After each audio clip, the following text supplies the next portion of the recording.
Assalamualaikum warahmatullahi wabarakatuh. Izin memperkenalkan diri. Perkenalkan, nama saya Tara Tania dengan nomor NPM 2074 20110 138. Saya berasal dari kelas reguler B1 jurusan Ilmu Hukum Fakultas Hukum semester 1 Universitas Saburai. Baiklah,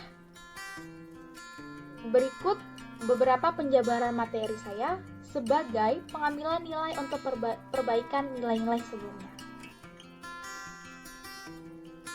Pada materi kali ini, saya akan menyampaikan lebih detail lagi apa makna dan arti sebenarnya itu hukum. Adapun unsur-unsur hukum, bentuk-bentuk hukum, arti hukum secara etimologi, asas-asas hukum, perbedaan asas dan norma hukum, lalu asas-asas yang ada di dunia, asas-asas hukum yang ada di dunia. Mari kita simak video. Apa sebenarnya hukum? Menurut Profesor Mr. Dr. L.J. Van Apeldoorn adalah tidak mungkin memberikan suatu definisi tentang apakah yang disebut hukum itu. Menurutnya, sangat sulit memberikan definisi tentang hukum, karena tidak mungkin untuk mengadakannya yang sesuai dengan kenyataan. Dan hukum mempunyai segi dan bentuk yang sangat banyak, sehingga tak mungkin mencakup keseluruhan segi dan bentuk hukum dalam satu definisi. Lalu, sebenarnya adapun arti hukum dari segi etimologi. Arti hukum dalam segi etimologi yang pertama adalah kata hukum. Kata hukum berasal dari bahasa Arab yang merupakan bentuk tunggal. Kata jamaknya adalah al-kas, yang mengandung pengertian yang dapat melakukan paksaan. Lalu, yang kedua, kata hukum juga berasal dari kata rect. Berasal dari kata rectum. Rectum merupakan bahasa Latin yang artinya bimbingan, tuntutan, atau pemerintahan. Istilah lain yaitu rex, yaitu orang yang pekerjaannya memberikan bimbingan atau memerintah, atau dapat dikatakan sebagai raja yang mempunyai arti kerajaan atau direktur. Sama halnya dengan rektor, artinya orang yang pekerjaannya membimbing atau mengarahkan. Dari kata rek. Dari kata rek itu timbul istilah gerechtigheid atau dalam bahasa Belanda yang artinya keadilan. Jadi, dengan demikian, rek dapat diartikan hukum yang mempunyai dua unsur penting, yaitu kewibawaan dan keadilan. Yang ketiga, makna kata hukum dari segi etimologi ialah ius. Kata ius berasal dari bahasa Latin yang berarti hukum yang berasal dari kata lubere, artinya mengatur atau memerintah, yang berkaitan erat dengan iustitia atau keadilan.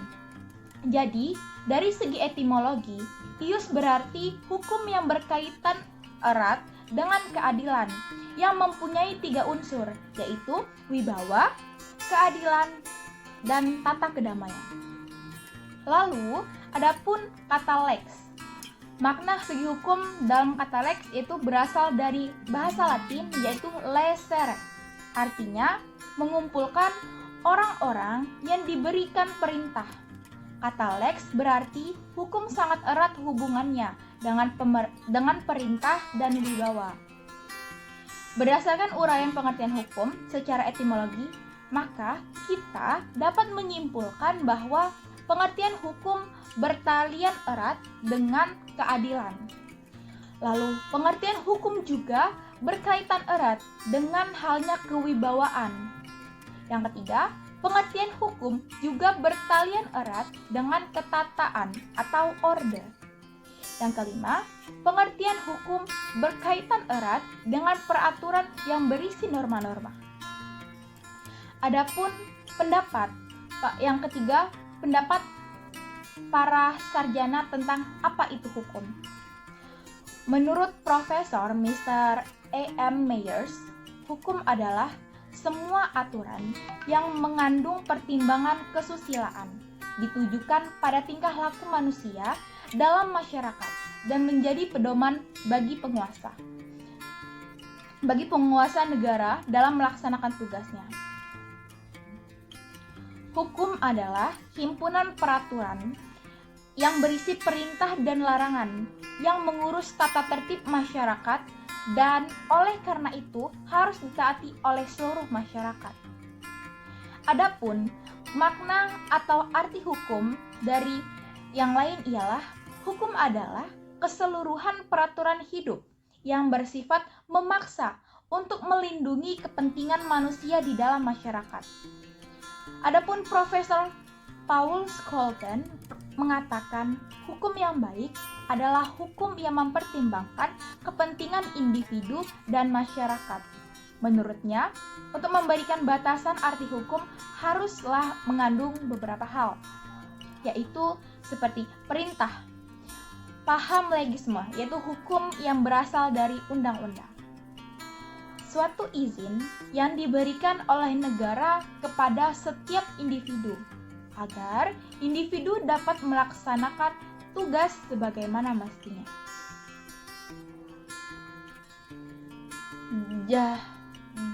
Janji yang diucapkan kepada seseorang kepada pihak lain atau biasa disebut dengan pacta sunt servanda.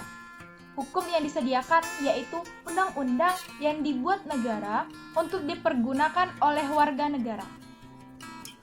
Hukum juga berarti hukum adalah kumpulan peraturan yang terdiri dari norma dan sanksi, dan tujuan hukum adalah mengadakan tata tertiban dalam pergaulan manusia sehingga keamanan dan ketertiban terpelihara. Adapun para pendapat lain yang mengatakan bahwa hukum adalah peraturan yang bersifat memaksa yang menentukan tingkah laku manusia dalam lingkungan masyarakat yang dibuat oleh badan-badan resmi yang berwajib. Lalu dengan pelanggaran terhadap peraturan tadi berakibat diambilkannya tindakan yaitu hukuman tertentu. Lalu hukum juga adalah norma yang harus diturut dalam tingkah laku tindakan dalam pergaulan hidup dengan ancaman harus mengganti kerugian. Adapun unsur-unsur hukum. Setelah kita mengetahui apa arti makna hukum dari segi etimologi, saya akan membahas tentang unsur-unsur hukum. Unsur-unsur hukum dari berbagai perumusan tentang hukum dapat disimpulkan bahwa unsur-unsur hukum dibagi menjadi beberapa. Yang pertama, peraturan mengenai tingkah laku manusia dalam pergaulan masyarakat. Lalu, peraturan itu diadakan oleh badan-badan resmi yang berwajib.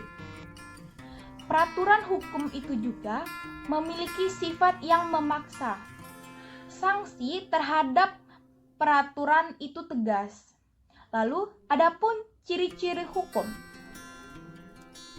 Ciri-ciri hukum ialah yang pertama, adanya perintah dan larangan. Yang kedua, perintah atau larangan itu harus ditaati setiap orang. Sehingga setiap masyarakat harus mematuhi hukum yang sudah berlaku. Yang keenam, adapun sifat hukum. Sifat hukum itu mengatur yang berupa peraturan hidup kemasyarakatan. Sifat hukum itu memaksa, artinya memberikan sanksi yang tegas terhadap siapa saja yang tidak patuh terhadap peraturannya. Adapun tujuan hukum. Apa tujuan hukum?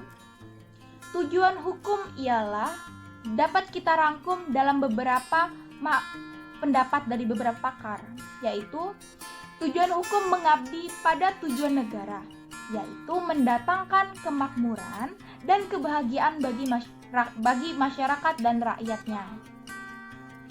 Tujuan hukum juga adalah mengatur pergaulan hidup manusia secara damai. Tujuan hukum juga ialah untuk mencapai keadilan sebagai unsur keadilan yang yaitu ialah kepentingan daya guna dan kemanfaatannya. Setelah pendapat-pendapat dari beberapa ahli atau pakar dalam hukum, maka kita dapat menyimpulkan dengan demikian, maka tujuan hukum adalah yang pertama, menjamin adanya kepastian hukum dalam masyarakat. Lalu, tujuan hukum yang kedua ialah hukum harus bersendikan pada keadilan. Yang ketiga,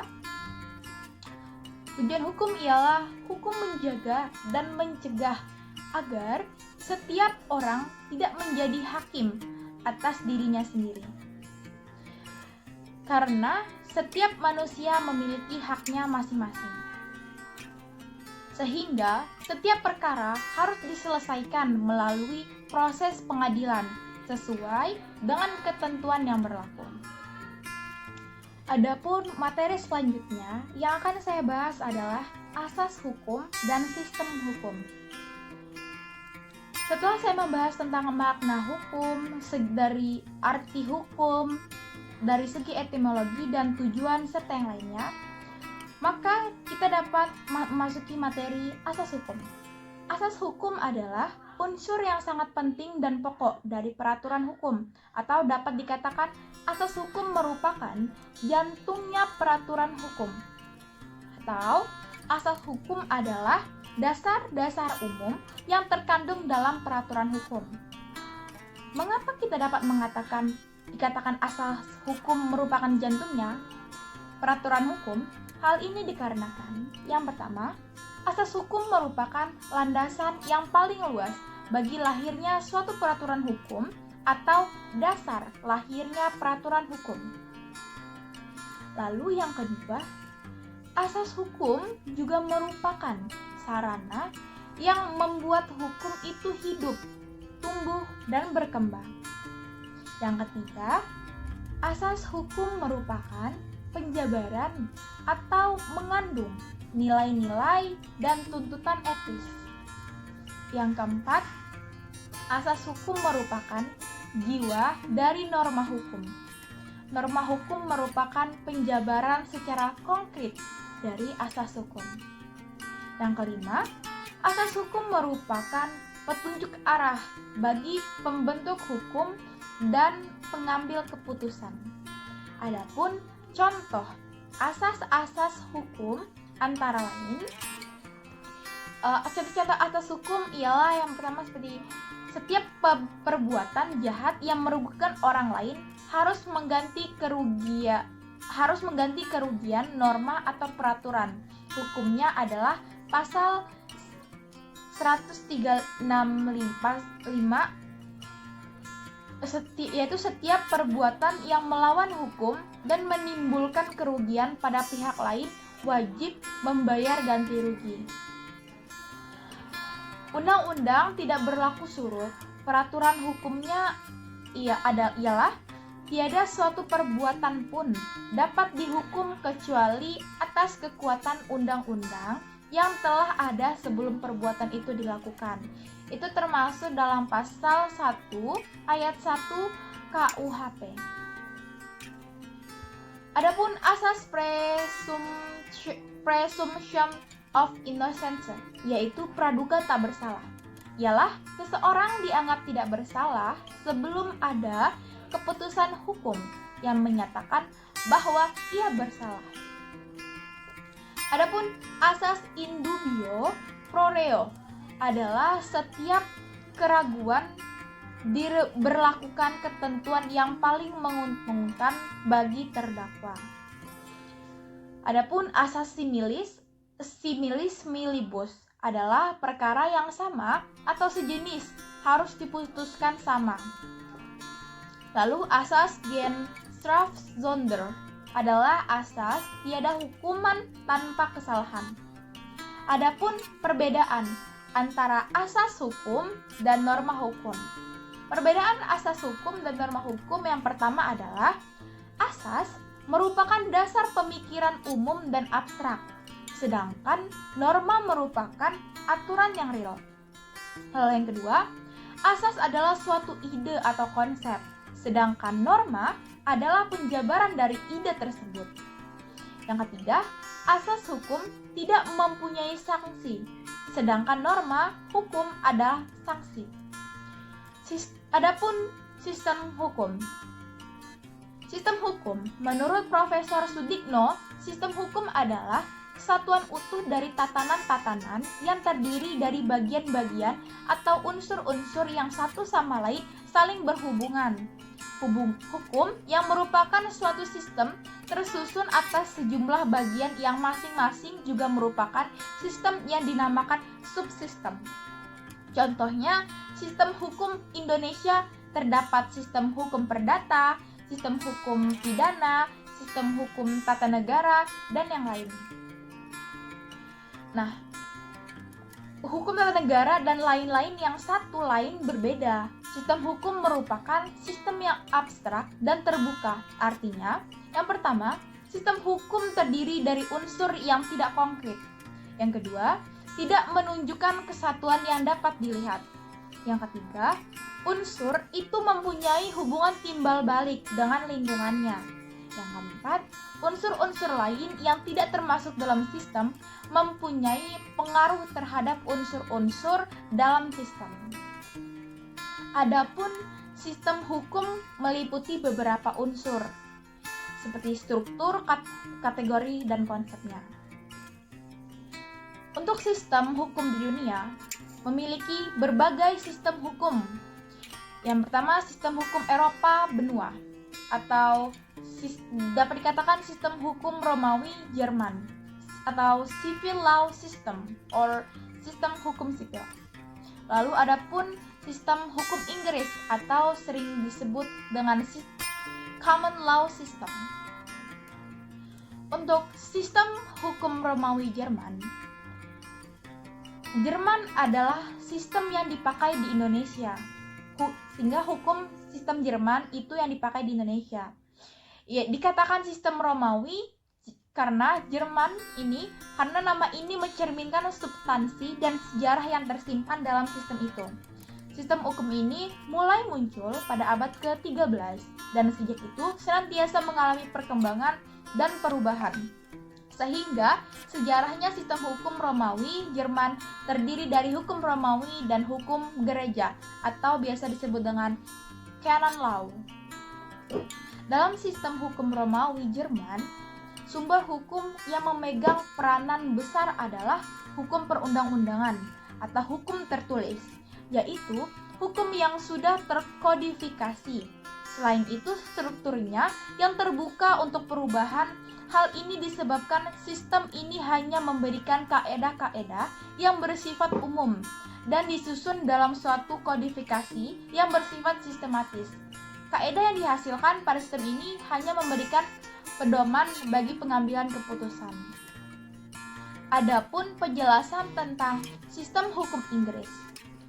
Ciri dari sistem hukum Inggris yaitu kaedah hukum tertuju secara konkret kepada penyelesaian kasus tertentu, sehingga mengenal adanya lembaga equity dan courts of equity yang fungsinya melakukan koreksi terhadap ketegaran dari kaedah hukum yang sangat konkret itu.